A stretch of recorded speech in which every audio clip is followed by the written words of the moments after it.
কয়দিন ধরে করেন? আপনি কে বলছেন? হ্যাঁ, আমি তোর বাপ বলছি। সারা বছর বছর তুই আওয়ামী লীগের তামসামি, এখন তুই বিএনপির। আমি নিরক্ষীর মোখলেসুর রহমান। মাদারীপুরের শিবচরে অবৈধ বালু ব্যবসায়ী নিয়ে প্রতিবেদন করায় দৈনিক আজকে দর্পণের মাদারীপুর জেলা প্রতিনিধি মীর ইমরানকে প্রাণনাশের ও হামলার হুমকি দিয়েছে মোখলেস হাওলাদার নামের এক বালু ব্যবসায়ী। এ সময় তিনি বারবার নিজেকে বিএনপির বড় নেতা বলেও দাবি করেছেন। সাংবাদিকদের নিউজ করতে বাধা ও হুমকির ঘটনায় সাংবাদিক মহলে ক্ষোভ বিরাজ করছে। সংবাদটি প্রচারের পর প্রশাসনের নজরে আসলে এ উপজেলা প্রশাসনের নেতৃত্বে যৌথ বাহিনী অভিযানের মাধ্যমে 5টি বালুবাহী ট্রাক আটক সহ 50,000 টাকা জরিমানা করেছে অভিযুক্ত বালুবাহী ট্রাকের মালিককে। ঘটনার সূত্রে জানা যায়, গত 3রা নভেম্বর দৈনিক আজকে দর্পণ পত্রিকা সহ বিভিন্ন প্রিন্ট ও অনলাইন পোর্টালে ইজারা নেয়া মহল থেকে বালু পাচার শিরোনামে একটি সংবাদ প্রচার হয়। উক্ত প্রতিবেদনে প্রচার করায় ক্ষিপ্ত হয়ে আজকে দর্পণ পত্রিকার সাংবাদিক মীর ইমরানকে মুঠোফোনে প্রাণনাশের হুমকি ও অকথ্য ভাষায় গালাগালি এবং মিথ্যা মামলায় ফাঁসানোর হুমকি দেন মোখলেস হাওলাদার। আসসালামু আলাইকুম। জি ওয়ালাইকুম সালাম। মীরের নাম সাহেব বলছেন নি? জি জি। কয়দিন ধরে সাংবাদিকতা করেন?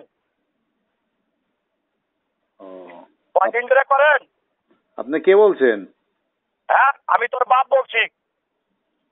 সারা বছর বছর তুই আওয়ামী লীগের তামসামি, এখন তুই বিএনপির। আমি নিরক্ষীর মোখলেসুর রহমান। 45 বছর ধরে আমি বিএনপি করি। হ্যাঁ, তুই আমার বিরুদ্ধে কি রাখছো? তোর বাচ্চা চামচা।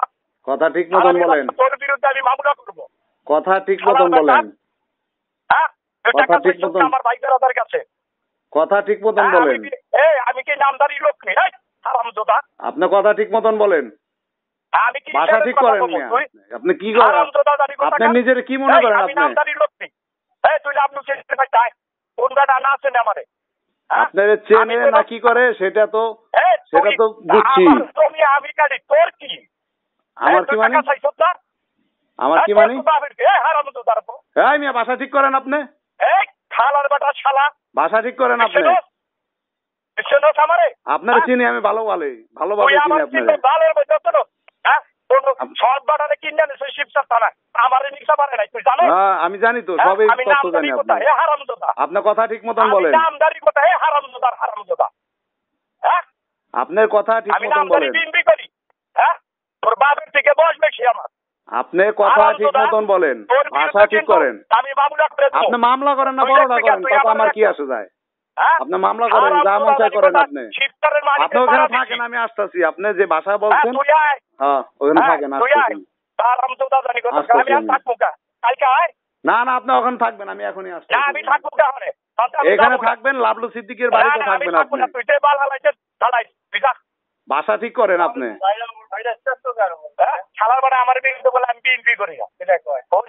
শিবচর উপজেলা বিএনপির নেতা সাজ্জাদ হোসেন সিদ্দিকী লাবলু দাবি করেন, ওই অবৈধ বালু পাচারকারী মোখলেস হাওলাদার এ বিষয়ে সাজ্জাদ হোসেন সিদ্দিকী লাবলুর কাছে মোখলেস হাওলাদার তার দলীয় লোক কিনা জানতে চাইলে লাবলু সিদ্দিকী বলেন, মোখলেস কখনো বিএনপির কোনো কর্মী নয়, সে বিএনপির নেতা হয় কি করে? দলে তার কোনো পদবি নেই, সে আমার কাছে আসে তাই বলে কি সে অবৈধ কাজ করে আমার নাম ব্যবহার করতে পারে? আপনাদের সঠিক তথ্য দিয়ে সত্যি ঘটনা প্রকাশ করবেন, সে যেই হোক, আমি হলেও ছাড় দেওয়ার প্রয়োজন নেই। উল্লেখ্য, শিবচর উপজেলার নীলখী ইউনিয়নের কাওয়ারহাট নামের স্থানে আড়িয়াল খাঁ নদের তীরে সরকারিভাবে ইজারাকৃত একটি বালু মহাল থেকে প্রতিদিন শত শত ট্রাকের মাধ্যমে বালু কেটে বিক্রি করছে মোখলেস হাওলাদার ও তার ছোট ভাই বাচ্চু হাওলাদার। অন্যের বালু অবৈধভাবে বালু উত্তোলন করে ট্রাকের মাধ্যমে বিভিন্ন স্থানে নিয়ে বিক্রি করছে।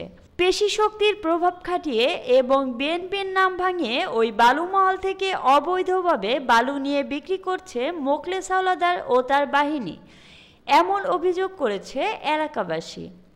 উপজেলা প্রশাসন সূত্রে জানা যায়, পানি উন্নয়ন বোর্ডের মাধ্যমে ভাঙন রোধে আড়িয়াল খাঁ নদ থেকে বালু খনন করা হয়।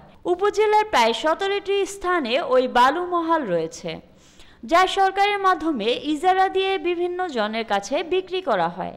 একটি চক্র ওই মহল থেকে চুরি করে অবৈধভাবে বালু বিক্রি করছে বলে জানা গেছে। মহলটিতে প্রায় 3.5 কোটি টাকার বালু রয়েছে বলে জানান উপজেলা প্রশাসন।